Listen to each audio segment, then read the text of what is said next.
Hi, welcome to Mission for Christ Ministries. And today we have a special guest. Uh, Matter of fact, I'm going to let him introduce himself and let him take the floor and talk a little bit about who he is, what he's done, what he still continues to do. So go ahead. Hi, my name is Dave Bray, USA on Facebook. I go by Dave Bray, USA on Facebook. It's just one of the things that helps people find me. If you look up Dave Bray, you'll just get a bunch of them. So Dave Bray, USA on Facebook, if you want to find me there. Amazon, iTunes, you can find my music. Other than that, I'm a former band member of a band that many of you may have heard of called Madison Rising. Um, I've played with them for the last 5 years, and I'm no longer a part or affiliated with that group. So, moving on, and for my own future, I decided to kind of just step out of music for a little bit and really sort of contemplate what's going on in society, what's going on in faith, and what's going on with my faith personally, as well as representing and how I was going to go about doing some of God's work with what I wanted to do in life. And inevitably, I came up with a concept called Brave Day USA. And when I thought about Brave Day USA and when I contemplated it after reading through the Bible and seeing quite a few things that sort of stuck out to me, and one of the things that one of the passages that stuck out, one of the most that sort of evident to me was Ephesians 11 or 6:11, I believe, chapter 6, verse 11, and basically it says, "Put on the whole armor of God so that you can defend yourself against the wiles of the devil." And I thought about that, and I was like, man, it would be awesome if I could create an apparel company that did that, that actually, crested you with the faith on the outside. So you're not tucking a cross inside of your shirt. You're actually, you're wearing something. But I obviously took some liberties with that. I also wanted to keep a patriotic sort of element there, and the fact that I believe that faith in this country are two things that go hand in hand. I believe that America needs God more than God needs America, so we need to start sort of facing in His direction and looking to Him for guidance and looking towards, our religion a little bit more than we look towards our politics to save this country. So, long story short, I came up with the idea for Brave Day USA apparel, and I started a website, just bravedayusa.com, and it also has some of my new music on it as well. Um, so one of the first shirts that I put out was a JC33. It's basically a cross, just a small, very thin line across, and it has little arrows on the end of it, and it just has a JC in the top left and right corner at 33. And that was on my whiteboard for about a year, and an image that I drew, just put up on my whiteboard one day, and decided, I'm just going to put it on a shirt and see what happens. And I did, and I had, like the first day I wore it to the post office or whatever, I had somebody come up to me, I was just like, what is it? What is that? What's the 33? What is that all about? And I'm just like, well, Christ was here on this planet with us for 33 years in order for us to learn and find out about God and what eternity in heaven and what our everlasting life could be with Him in heaven, and how we need to live our lives here basically as a reflection of what He's, wanting. And, I said to myself, that was 33 years, and He accomplished that in 33 years. I was like, my question to you is, what are you going to do with your block of life that you've been given here on this planet? Are you going to live in faith? Are you going to walk fearless in your faith? Are you going to believe, tirelessly?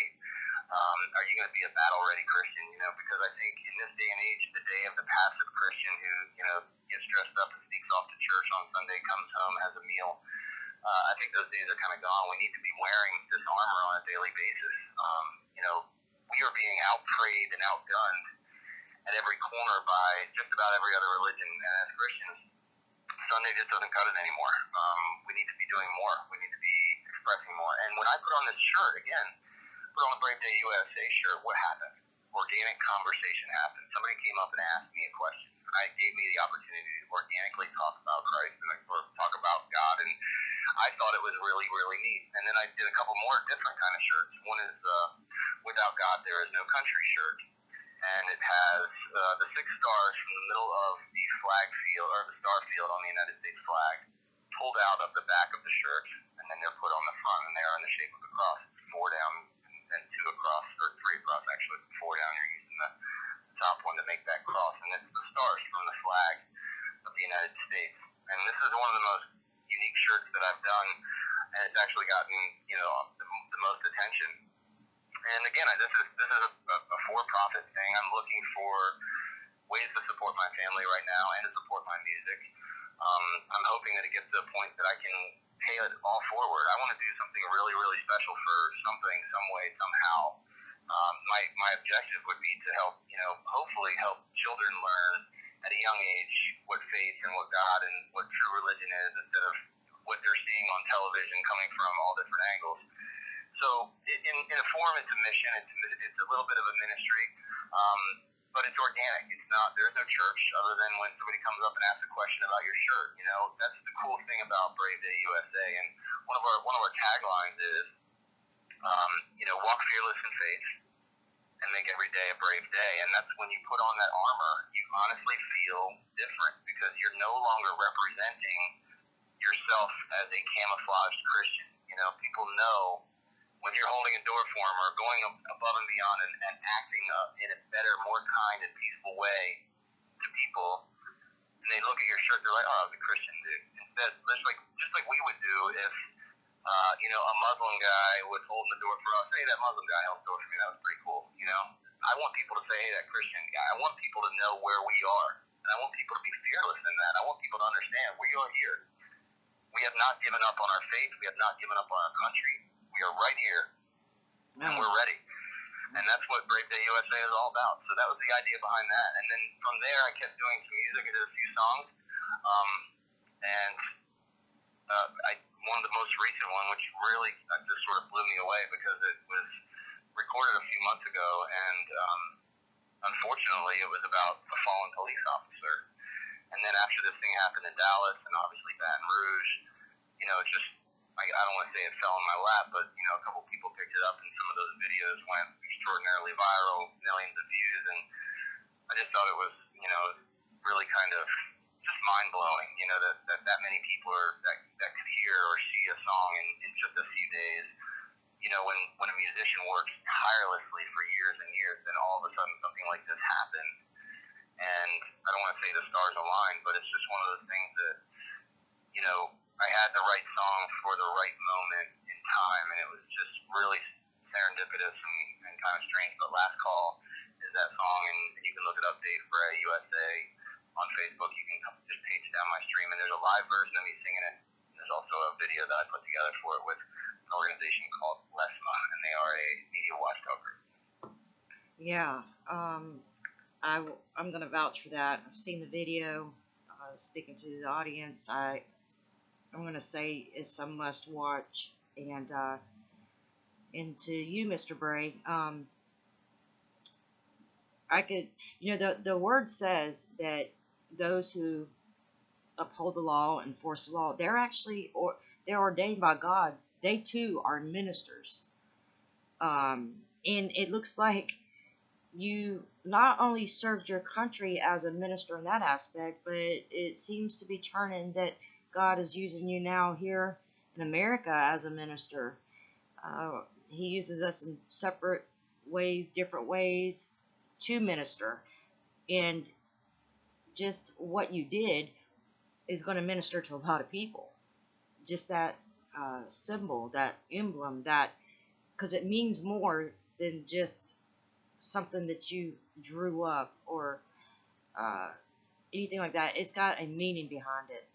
And I could tell, with you talking, that it is putting on the full armor that you stand by, that that's what you've got to do first.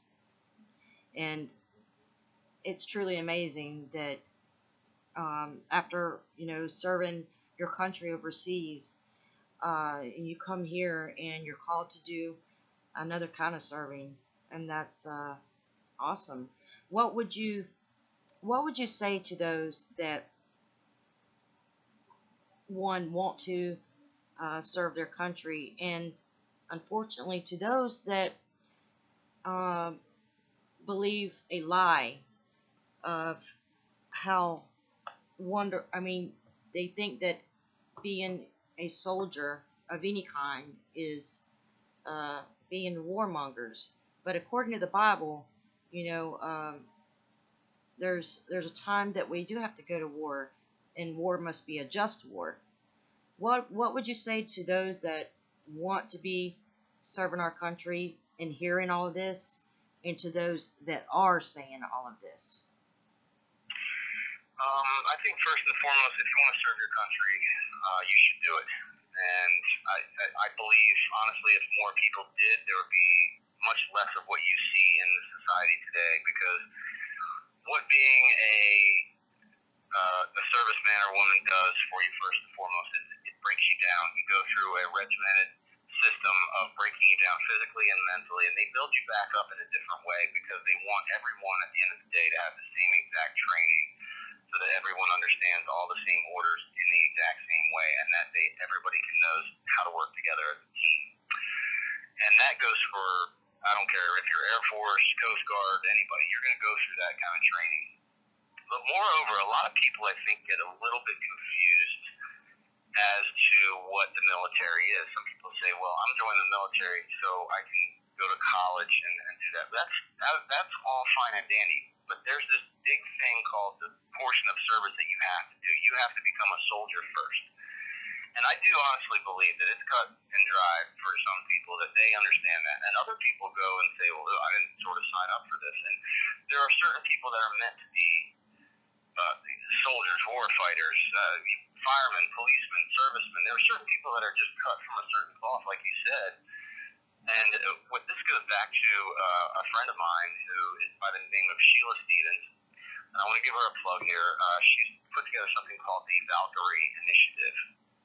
And what the Valkyrie Initiative is basically creating a camp for people coming back, dealing with PTSD and dealing with post-traumatic and TBI and that kind of thing. So it's one of those things that she explained to me very simply, that they have actually tested the genome of firefighters. They have pulled samples and DNA from these guys, and they pull samples and DNAs from people that are lawyers and people that are just all the different sort of factions of life that you would very passive people that are doing things with computers, or that would not be very physically inclined to climb a ladder and rescue somebody from the building or whatever. But they found actually a common genome in basically first responders, fire, police, and military, mostly Marines and Army, that kind of area of military. And there is a certain strand that goes through them that is basically they are born to do that. They are born to do that type of service. And I actually wrote a song called Warrior Inside that it sort of talks about that, and basically says, hey, sort of embrace what you are. You're a warrior. And this is something that you and I were going to speak about a little bit, I think, when you were talking about the PTS and that kind of stuff. You are, when you go into the military, if you finish and succeed and do all that, you're a certified warrior. You're a person who has that gene. And unfortunately, a lot of these guys and gals, they come home, they're in traumatic situations, they're in combat, they get back, and one of the first things they decide to do is, well, I don't want to do that again, I'm going to get out. Well, I think the military owes them a little bit of something. I don't know what it is, whether it's training or exit strategy, something that's going to prepare them a little better for what out really looks like. Because once you are so hot committed to a warrior lifestyle, or overseas in combat or whatever, I feel like you need a little bit of time to basically unwind or reprogram yourself. But what I'm finding out more and more from each and every one of these situations, and I have people reach out to me quite often about people that have taken their lives. They say 22 veterans a day. It's more than that. I mean, that's on a standard. But I mean, basically the VA is pumping these people full of drugs. They're using antidepressants and all kinds of things. It's just pill after pill after pill after pill. And that's where we need to start really addressing this problem.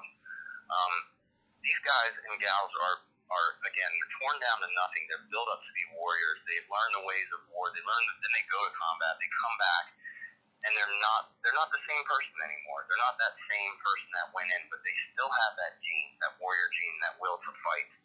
And when that fight is not presented on a regular scale or a regular basis, or they aren't challenged to the point where it's high intensity and adrenaline, they sink. It's basically very similar to what you see from anyone who is in the just take for example what I do. I get up on a stage. It's high adrenaline. It's very very intense.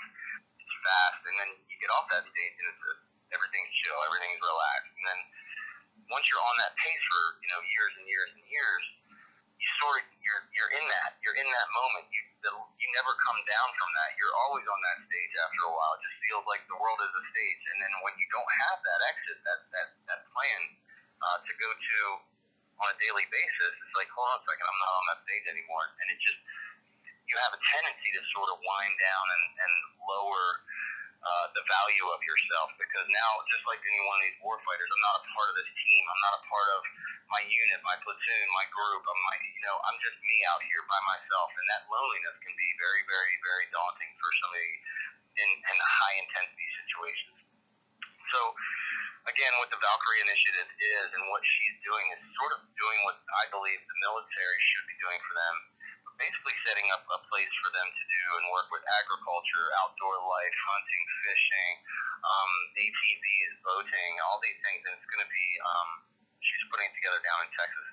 But I want people to really, really look there, because if they would like to hear the song Warrior Inside, which is another really, really great song, they can go to her website, and it's Valkyrie Initiative. If you just, I can't remember if it's .org or .com. I'm sort of flubbing on that. But if you look up and search Valkyrie Initiative, you will find Sheila Stevens. You'll see what her motivation and her basically her mission is, and it's a good one. It's a solid one, and we're kind of getting behind her and wishing her the best in that, trying to help her out as much as possible. Well, that's the Valkyrie mission. That's you just hit something. I had been diagnosed with PTSD years back. Of course, not from serving my country, but for something else. And they threw medication after medication at me that, it was unbelievable. And I quit taking them one day. I was like, this just isn't what it is. And that's whenever I got out to, doing more street ministry and preaching to people. I found that was my healing. And I found, Chris Kyle did the thing with the shooting range, and you bring up the Valkyrie mission, and then what you do. That is the key, I believe. And, you just said it. I mean, the VA, in my opinion, does not do enough. And what they have done, in my opinion, is going in the wrong direction for things such as PTSD. I don't think that medication is always the answer. And is that kind of what you're saying? Well, I mean, every situation and circumstance is different, right? And Right. I'm just saying, from the majority of people that I've spoken with, that have sort of come to me and said, hey man, because I've offered to help anyone that ever needs the help. If they want to talk to me, I'm more than happy. I'm not certified or qualified, but I will listen. I got a good ear, and I get back to what works for me and what has worked for me, because I've dealt with issues myself. And when I put down, whether it's drinking every once in a while or whatever, if I focus on something about being productive, being creative, and actually physically get out and work out and sweat and eat clean and put better things in my body, put down the chew and just do what really needs to be done and live a cleaner, healthier, happier life. Better things happen in your life for you, first off, because you make better decisions. You're not making decisions around other things. And basically, your body feels better, and you start to yearn for endorphins. And that's a healthy antidepressant. And I believe that endorphins are a natural way for humans to deal with things like I mean, I have friends that jump out of airplanes so they can get the adrenaline rush. You know what I mean? But it's natural endorphins that can help because they can be replenished at your pace, and all you're gaining out of it is more health. You're not sitting on a couch taking a pill trying to feel healthy, if that makes sense, and then watching the news and getting depressed, and then getting more depressed by finding out, like, whether you lost a job or whatever. It's just, I believe that you have to build your world from the inside out, and you have to create it in health and good diet and exercise, and nobody is really pushing that MO. I mean, I don't know who it was. I think it was Einstein that said, most of the world's medicine will be gone once we learn how to eat properly. I mean, if we learn what to put in our body, instead of eating the junk coming out of, Monsanto or whatever that crap is, everything, comes out of a bag or a box, is all just, it's all it's produced garbage. It's crap. There's barely any nutritional value in it. And basically what it is, it's filled with hormones. Even our meat is filled with hormones. It's just, we don't have a very, very good eating system in this country. That's the reason we have, obesity is an issue, childhood obesity is an issue. Again, if we as a country can learn how to eat properly, that'd be a great step, I think, towards a healthier nation and a healthier lifestyle. I mean, again, it works when you do it, but you have to be diligent. You have to have willpower, and willpower is a hard thing to learn. It's a hard thing to build. You got to build it brick by brick, day by day. Wow. Yeah, and you're absolutely right. And the short abbreviation for that is MSG. That's very is deadly. I mean, and you're right. There was a while back. There was a dog food product that was actually killing dogs because it had some ingredient in there that was, I guess you would say, identical to antifreeze, which, and that was a dog manufacturer. So, imagine what they're, doing with humans on that. But what I hear out of you is discipline, and we got to have that willpower. We got to love ourselves. And I gather that, in a sense, that is kind of your way, and many others, it's their way of feeling a part of something again when they come home, because you, like you said, you feel better. And if you feel better, you think better. If you think better, you make better decisions. You you got a better life. That's it. And that's it. It's one of those things that we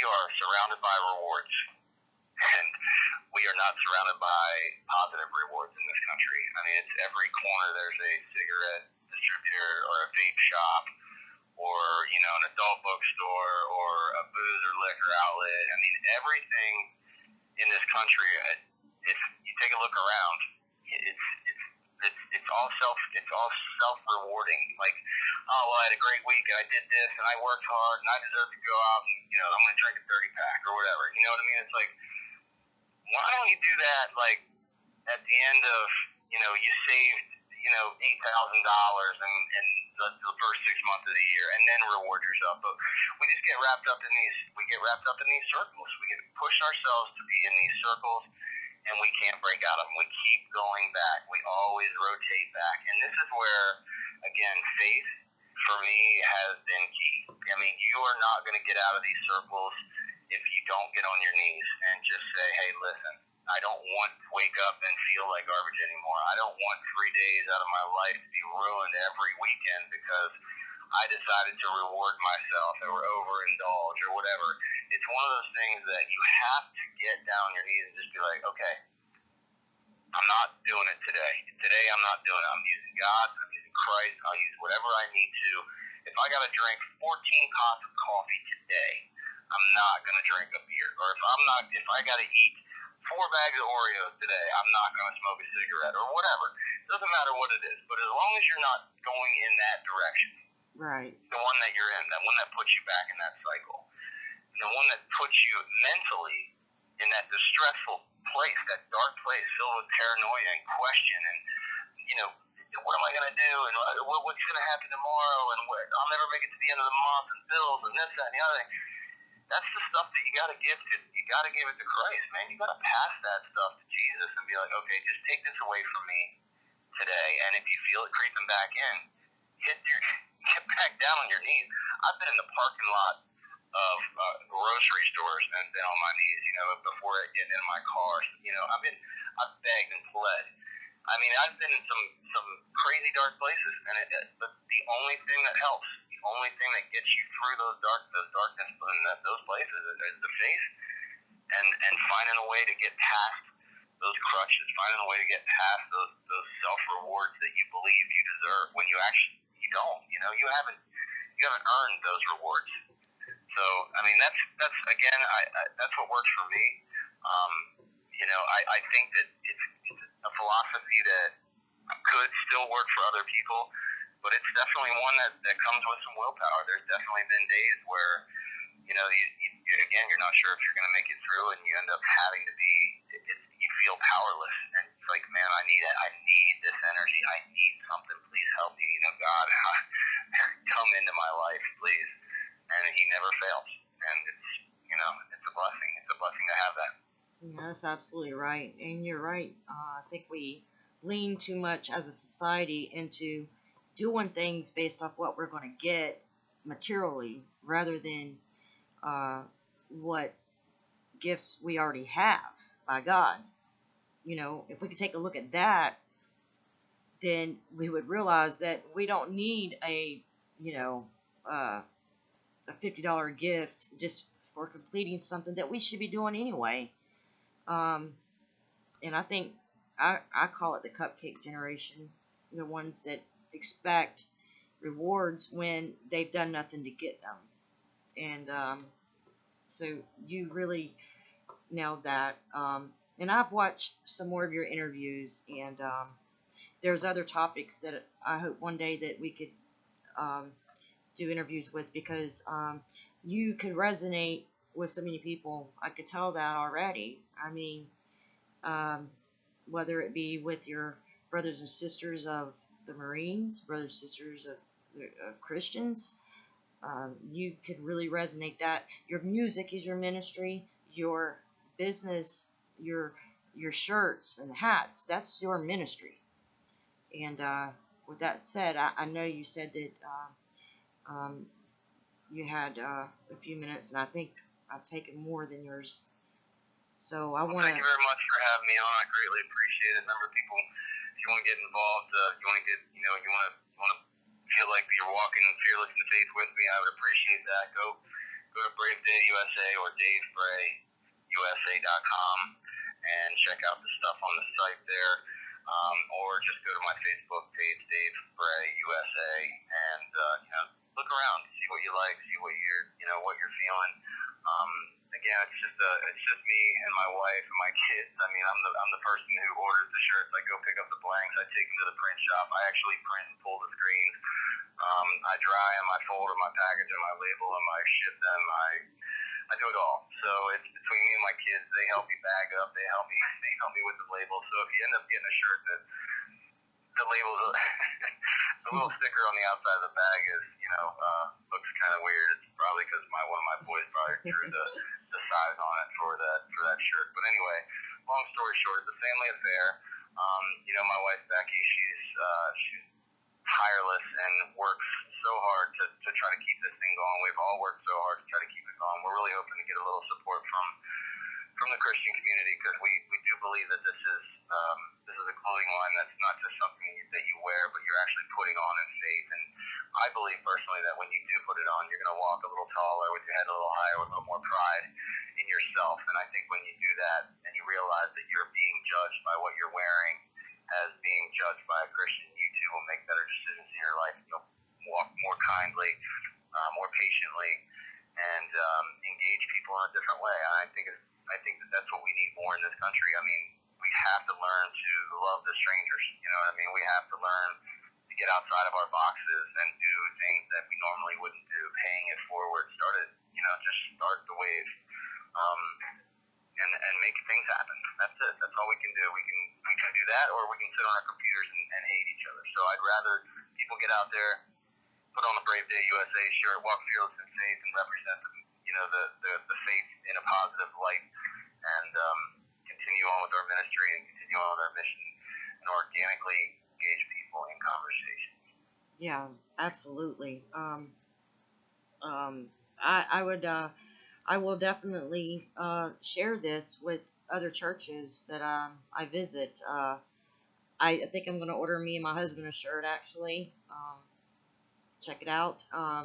If you would, hold on one second. I'm going to just say, folks, again, this is DaveBrayUSA.com. Is that correct? Yep, Dave, D-A-V-E, Bray, B as in boy, R-A-Y, DaveBrayUSA.com. Okay, and the Valkyrie mission. The Valkyrie Initiative. The Valkyrie Initiative. So, audience, make sure you check that out. I'm going to give Dave Bray the last word. If that was what you wanted to say, unless you have something more you want to say, the floor is yours. Okay, well, just thank you so very much. I appreciate you giving me the opportunity to kind of ramble here. It's been a pleasure to be on with you. I look forward to hopefully talking again. If I could just offer a quick word of advice to our nation, don't let us be outprayed. I mean, there's other religions are praying 5 times a day. Yes. We are being outprayed and petitioned, by God, and I'm telling you, this country needs God more than God needs this country. So it's up to us if we want to keep it the way it is and keep things law and order. If we want to keep our Constitution, our family, our positive education, our police, our fire, our way of life, we have to find a strong and uniting bond in faith that reaches beyond color, race, and religion. I mean, that we have to all come together as faithful people and show kindness and love to each other. If we don't, then I got a feeling that the government will try to step in and make us, or there will be worse comprehensive repercussions at the end of the day. So if we can't show that we can be civil, I concern with the outcome of this country if we can't, because someone has to be the bigger brother. When I say to my kids, one of you has to be the bigger brother, and do the right thing, whether it's the youngest or the oldest. And I find them both making the right decisions, and it's good. So let's make the right decisions, open up conversations, walk fearless in faith, and thank you very much. God bless you. Have a great day. Mr. Bray, you were ending with something that I would like to maybe one day set up an interview and discuss with you about where our country's headed. If you don't mind, one day, would you give me a call? I'd like to hear you on that, if you don't mind. Okay, just we'll set up the same way we did this one. I had a good time. Thank you. Okay, thank you. I appreciate it. All right, you too. God bless. Folks, that was Dave Bray, a wonderful person. Please check out his music. I tell you, especially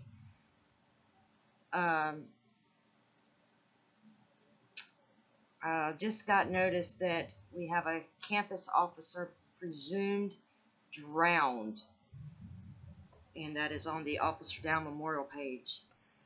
But it is important that you check out his music, check out his apparel. It's obvious that he's a minister in many ways. God does not call the qualified. He qualifies the called, and this man, Mr. Bray, is qualified. He served our country. And I agree with him that our country is in bad shape, or it could be headed in bad. That ain't what he said. He said that he's concerned where the country may be heading. And he said that the importance of, loving one another and looking past skin color is, that's the antidote for this disease, is love. Plain and simple. This is Pastor Trina signing off. MissionForChristMinistries.com. I want to thank you all for joining me. Thank you and God bless. And thank you to Mr. Dave Bray. Till next time.